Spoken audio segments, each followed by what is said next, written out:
Bismillahirrahmanirrahim. Assalamualaikum warahmatullahi wabarakatuh. Alhamdulillahirabbil alamin. Wa bihi nasta'inu ala umuri dunya waddin. Sayyidina wa maulana Muhammadin wa ala alihi wa sahbihi ajma'in, amma ba'd. Alhamdulillahirabbil alamin. Puji syukur kita panjatkan kepada Allah Subhanahu wa taala yang mana pada kesempatan sore hari ini kita masih diberi kesehatan bisa berkumpul kembali di ruang tunggu Pengadilan Agama Wonosari. Sebagaimana biasanya, sebentar lagi kita akan melaksanakan agenda rutin kita, yaitu tausiah sore Pengadilan Agama Wonosari. Jangan lupa selamat dan salam kiranya selalu tercurah kepada junjungan kita Nabi Muhammad SAW. Begitu juga pada keluarga dan sahabat beliau serta pengikutnya. Semoga kita semua yang berada di tempat ini akan mendapatkan syafaat di yaumul qiyamah nanti. Amin ya rabbal alamin. Bapak Ibu Majelis Musyawarah Al-Jannah yang dimuliakan Allah, pada kesempatan sore hari ini tausiah akan disampaikan oleh beliau yang terhormat Al-Ustadz Bapak Ahmad Fathur Rahman SHMH. Namun sebelum tausiah kita mulai, marilah kita buka dengan membaca basmalah bersama-sama. Bismillahirrahmanirrahim. Kepada Bapak Ahmad Fathur Rahman, waktu dan tempat kami persilakan.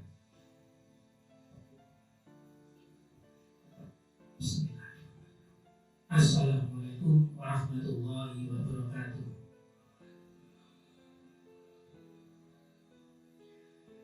Alhamdulillahilladzi hadana lihadza wa ma kunna linahtadiya laula an hadana Allah. Asyhadu an la ilaha illallah wahdahu la syarika lah wa asyhadu anna sayyidina Muhammadan abduhu wa rasuluh. Amma ba'du.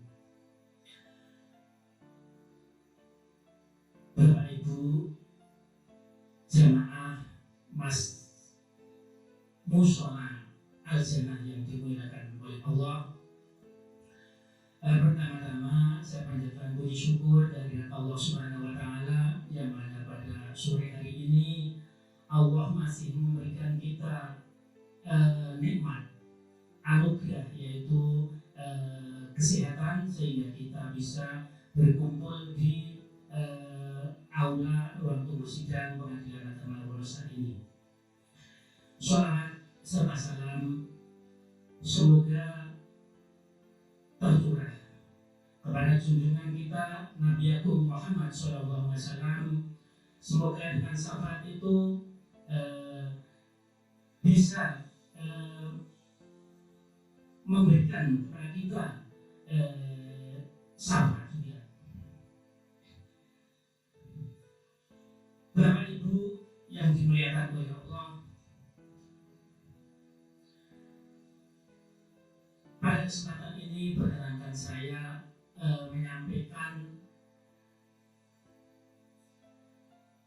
atau mengingatkan pada diri saya sendiri, juga kepada jemaah semua. Rasulullah SAW bersabda dalam hadis yang artinya, barang siapa dikehendaki Allah kebaikan baginya, maka dia diuji atau dicoba dengan suatu musibah. Hadis ini hadis riwayat Bukhari. Bapak Ibu jemaah yang dimuliakan oleh Allah, dengan adanya ujian atau musibah, banyak orang tidak ingin bermasalah. Alasannya yaitu bahwa manusia tidak ingin repot dan tidak ingin direpotkan dengan adanya masalah itu. Manusia menganggap bahwa masalah atau ujian merupakan beban dan bukan merupakan nikmat. Yang kedua, manusia sering salah tafsir dalam melihat masalah, menganggap masalah bahwa sesuatu yang dapat menghambat perjalanan rohani untuk lebih dekat kepada Allah. Padahal dengan adanya masalah atau pembelajaran bagi manusia untuk bisa lebih meningkatkan kualitas untuk lebih dekat kepada Allah Subhanahu wa Ta'ala, timbul suatu pertanyaan, mengapa manusia selalu ingin lari dari masalah? Yang pertama, menganggap bahwa dengan lari masalahnya akan hilang. Yang kedua, kebanyakan manusia menganggap bahwa masalah adalah merupakan malapetaka, bukan merupakan sebuah pelajaran dari Allah untuk dirinya. Akibatnya, dengan adanya masalah itu, manusia sering berpaling dari rahmat Allah. Padahal lewat masalah justru akan menghadiahi kita perpanjangan waktu atau usia ketika di dunia, yang utama bisa menghapus dosa-dosa kita. Selanjutnya, mengapa manusia benci dengan masalah atau ujian? Karena manusia tidak tahu kalau di balik masalah itu sebetulnya Allah bermaksud menolongnya. Namun perhatian manusia hanya tertuju pada masalahnya, bukan pada rahasia yang ada di balik masalah itu. Manusia sering menganggap bahwa masalah adalah sebagai musuh, bukan sebagai pertolongan Allah. Manusia cenderung telah berprasangka buruk terhadap masalah itu sendiri. Di dalam surat Al-Anfal disebutkan, a'udzubillahi minasyaitonirrajim, bismillahirrahmanirrahim, wa'lamu annama amwalukum wa auladukum fitnatu wa annallaha indahu ajrun karim. Zat artinya, ketahuilah bahwa hartamu dan anak-anakmu itu hanyalah sebagai cobaan, dan sesungguhnya di sisi Allah lah pahala yang besar. Tujuan Allah menghadiahi masalah atau ujian yang pertama, supaya manusia ingat kepada yang memberi masalah, yaitu Allah Subhanahu wa Ta'ala. Yang kedua, supaya manusia menyadari kekurangan atau kesalahan yang telah ia lakukan. Yang ketiga, dengan adanya masalah akan melatih kita untuk bersabar dalam setiap keadaan. Yang keempat, agar segera bertobat dan kembali ke jalannya. Yang kelima, melatih agar tidak mudah berprasangka buruk kepada Allah. Yang keenam, melatih agar bisa menerima dan ridho dengan ketetapan Allah. Lalu bagaimana cara menikmati atau ujian? Cara menikmati ujian atau cobaan dari Allah, yang pertama, kita harus bersikap netral. Artinya, tidak terlalu sedih jika kita menerima musibah atau cobaan dan tidak terlalu gembira jika kita menerima nikmat dari Allah Subhanahu wa taala. Yang kedua, menjadikan ujian atau cobaan sebagai alat untuk proses transaksi yang menyenangkan dengan Allah. Yang ketiga, merasa puas dengan pemberian Allah. Yang keempat, meresapi dengan sungguh-sungguh soal tujuan akhir adanya ujian atau cobaan. Dan yang kelima, tidak berputus asa dari rahmat Allah. Wala tai asumi rauhilah. Ini Gus Fakir pasti selalu ingat ini ayat ini karena saya pernah ditanya ayat yang apa yang kita tidak boleh putus asa dengan rahmat Allah. Ya ini wala tai asumi rauhilah, kita tidak boleh berputus asa dengan rahmat Allah. Ada sebuah kisahnya itu seseorang atau zaman dulu telah beribadah 500 tahun menginginkan masuk surga dengan ibadahnya. Ini saya ambil singkat saja, tidak saya dari awal sampai akhir yang jelas. Orang yang beribadah selama 500 tahun tersebut menginginkan bahwa beliau masuk surga karena ibadahnya. Sementara Allah menyampaikan bahwa masukkanlah hambaku ini ke surga dengan rahmatku. Kembali lagi hamba itu juga masukkanlah ya Rabb, ya Tuhanku, dengan ke dalam surga aku dengan ibadahku yang sudah 500 tahun.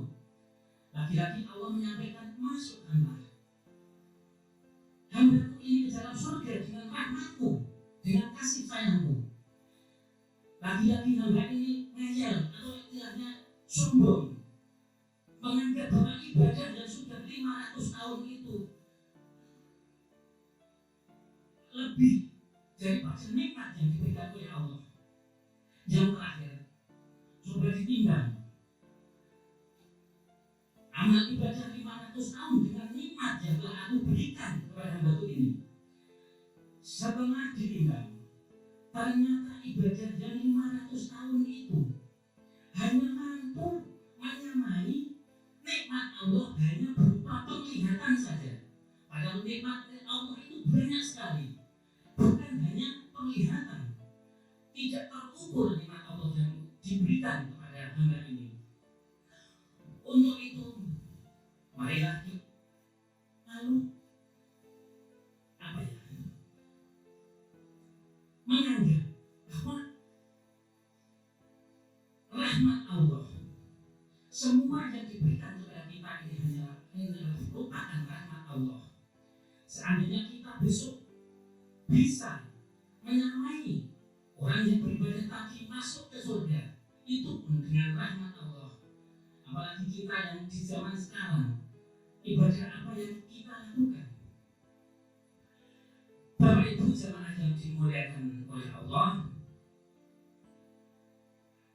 dua nikmat yang kebanyakan manusia tertipu olehnya yaitu nikmat sehat dan istirahat. Ini hadis sahih yaitu riwayat Bukhari. Nikmat sering diartikan oleh banyak orang yaitu keadaan yang membuat seseorang merasa hidupnya senang, gembira, bahagia, tentram, tenang, dan damai. Menurut Quraisy, di dalam Al-Quran ada 4 karunia nikmat yang wajib kita syukuri. Yang pertama, nikmat atau anugerah Allah yang berupa wujud adanya dunia, wujud adanya gelap dan terang. Yang kedua, nikmat Allah dalam bentuk pemeliharaannya yang dianugerahkan secara aktual di dunia ini. Salah satunya yaitu kehadiran Al-Quranul Karim. Yang ketiga, nikmat Tuhan di akhirat yang akan manusia setelah mengalami kematian di dunia, yaitu nikmat kubur, nikmat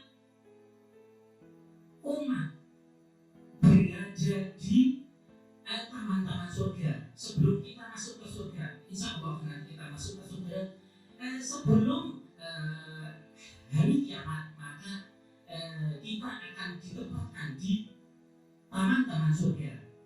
Semoga kita tidak ditempatkan di jurang neraka. Amin, amin, ya Rabbal alamin. Dan yang nikmat yang keempat yaitu nikmat abadi.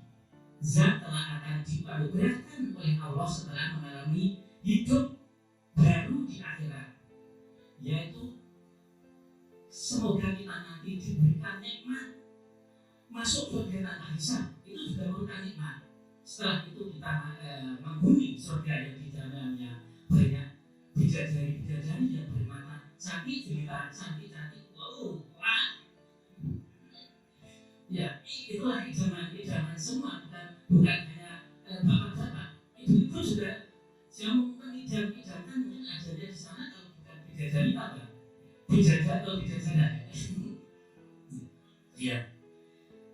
Selain dari 4 nikmat tadi, Quraisy juga menambah ada 7 nikmat.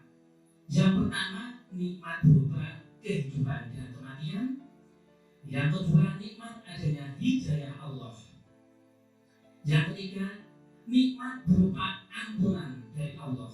Ampunan itu juga merupakan nikmat. Yang keempat, nikmat dianugerahi oleh Allah panca indera dan akal. Yang kelima, nikmat yang diberikan oleh Allah pada kita di pengadilan agama Wonos kali ini, yaitu rizki, nikmat rizki. Dan yang keenam, nikmat adanya sarana dan prasarana. Dan yang ketujuh, nikmat kemerdekaan. Tujuan Allah memberi nikmat agar kita tetap ingat kepada Allah, agar kesabaran kita semakin bertambah, dan yang ketiga, agar semakin bersyukur kita kepada Allah. Adapun ujian dan nikmat bisa datang bersama-sama dan juga bisa datang sendiri-sendiri, tergantung dari kualitas keimanan, kesabaran, dan kesyukuran sang hamba kepada sang pencipta. Bagi orang yang beriman, ujian dan nikmat itu akan menghampirinya serentak. Artinya, ketika kita didatangi bencana atau musibah, pada saat yang bersamaan Allah mendatangkan nikmat, yakni nikmat kita diberi kekuatan oleh Allah untuk bersabar dan bisa bersyukur. Bapak Ibu jemaah Majelis Al-Jannah yang dimuliakan oleh Allah, yang terakhir, adapun kunci syukur yang pertama, hakul yakin bahwa segala sesuatu yang ada pada kita ini adalah pemberian dari Allah. Kita harus yakin. Yang kedua, lisan yang selalu memuji Allah.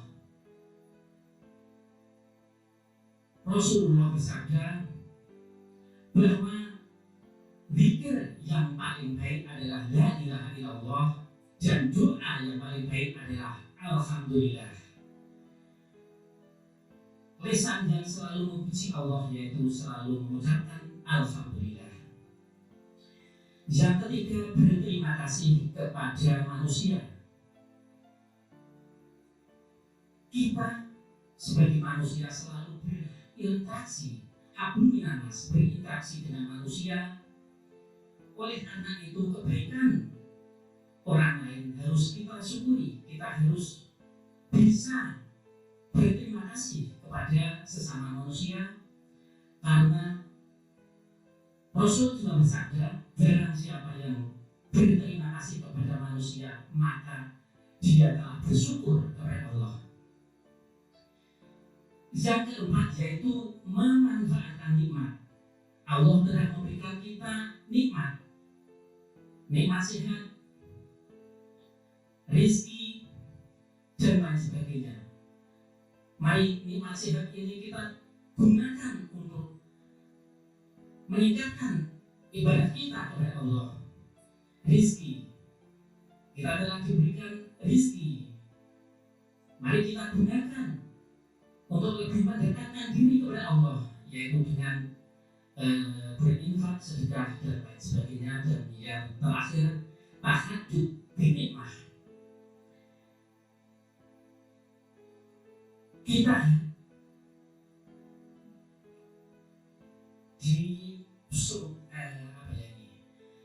kita disarankan untuk menyampaikan atau menampakkan atau menceritakan nikmat Allah.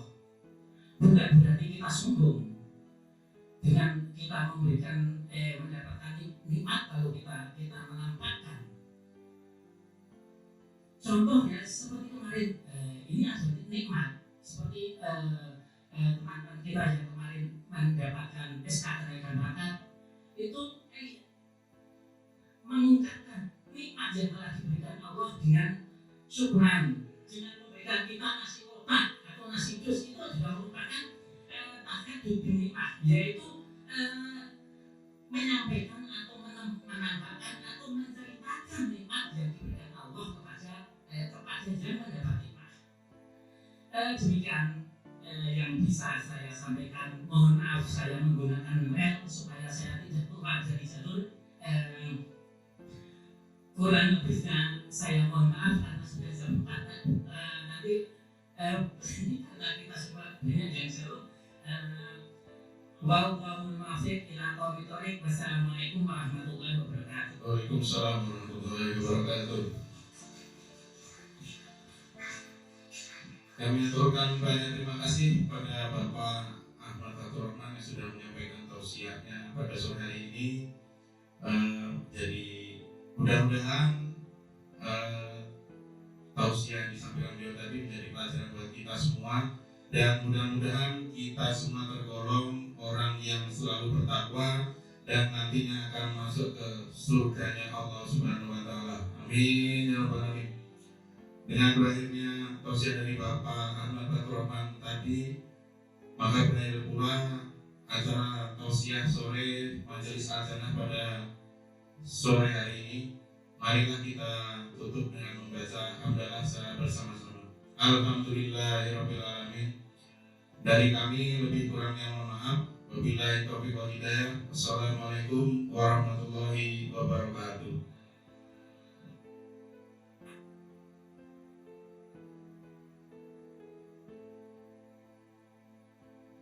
Untuk info infak sore hari ini berjumlah Rp139.000.